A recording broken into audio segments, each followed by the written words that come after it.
Welcome to Rama Prabha Ilango channel. இன்றைக்கி அரைக்கீரை புளி போட்டு கடையிறது எப்படின்னு பார்க்கலாம். நான் பாதிக்கட்டு கீரை ஆஞ்சி எடுத்து தண்ணியில் க்ளீன் பண்ணி எடுத்து குக்கரில் போட்டிருக்கேன். அதோட ஒரு தக்காளி, ஒரு வெங்காயம் கட் பண்ணி போட்டிருக்கேன். ஒரு 5-6 பல் பூண்டு போட்டுக்குங்க.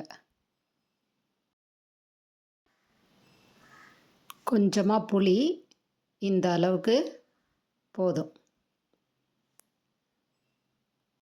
புளியில் நாரெல்லாம் எடுத்துட்டு போடுங்க. 2 பச்சை மிளகா 4 கட் பண்ணி போடுங்க.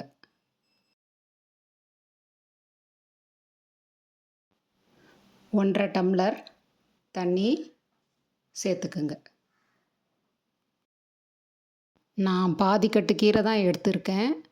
நீங்கள் முழுக்கட்டு கீரையும் செய்யணுன்னா இந்த பொருளெல்லாம் அப்படியே டபுளாக எடுத்துக்குங்க. 2 வெங்காயம், 2 தக்காளி, 5 பச்சை மிளகா, கூட கொஞ்சம் புளி, கூட கொஞ்சம் பூண்டு எல்லாம் டபுளாக எடுத்துக்குங்க. பூண்டு கொஞ்சம் எக்ஸ்ட்ரா சேர்த்தா டேஸ்ட் நல்லாயிருக்கும். ஸ்டவ் ஆன் பண்ணி குக்கரை வச்சு மூடி விசிலெல்லாம் போட்டு 3 விசில் வர அளவுக்கு வேக வைங்க. இது சின்ன குக்கர்ன்றதால 3 விசில் சொன்னேன். பெரிய குக்கர்னால் 2 விசில் போதும். ஆஃப் பண்ணிவிடுங்க.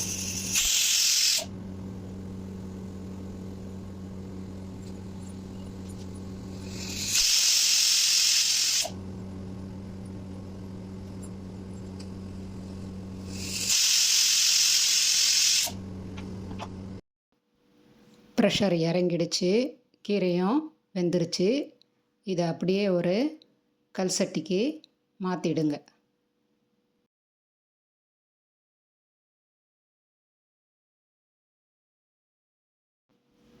தண்ணியை இருத்துட்டு மத்து போட்டு கடைஞ்சிக்குங்க.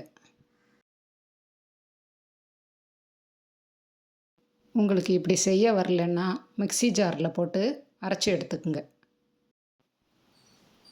கடைஞ்ச கீரையோட இருத்து வச்ச தண்ணியையும் சேர்த்துக்குங்க.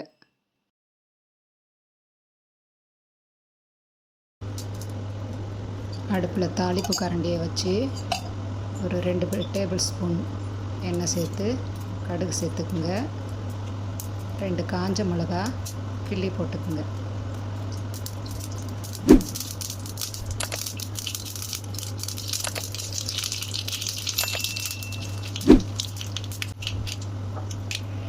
இதை கீரையில் கொட்டிட்டு தேவையான அளவு உப்பு போட்டு கலக்கிக்குங்க. அரைக்கீரை புளிக்கடையல் ரெடி. தொட்டுக்கிறதுக்கு காரமாக உருளைக்கிழங்கு ஃப்ரை பண்ணியிருக்கேன். இந்த வீடியோ உங்களுக்கு பிடிச்சிருந்தா லைக் பண்ணுங்கள், ஷேர் பண்ணுங்கள், சப்ஸ்கிரைப் பண்ணுங்கள். நன்றி, வணக்கம்.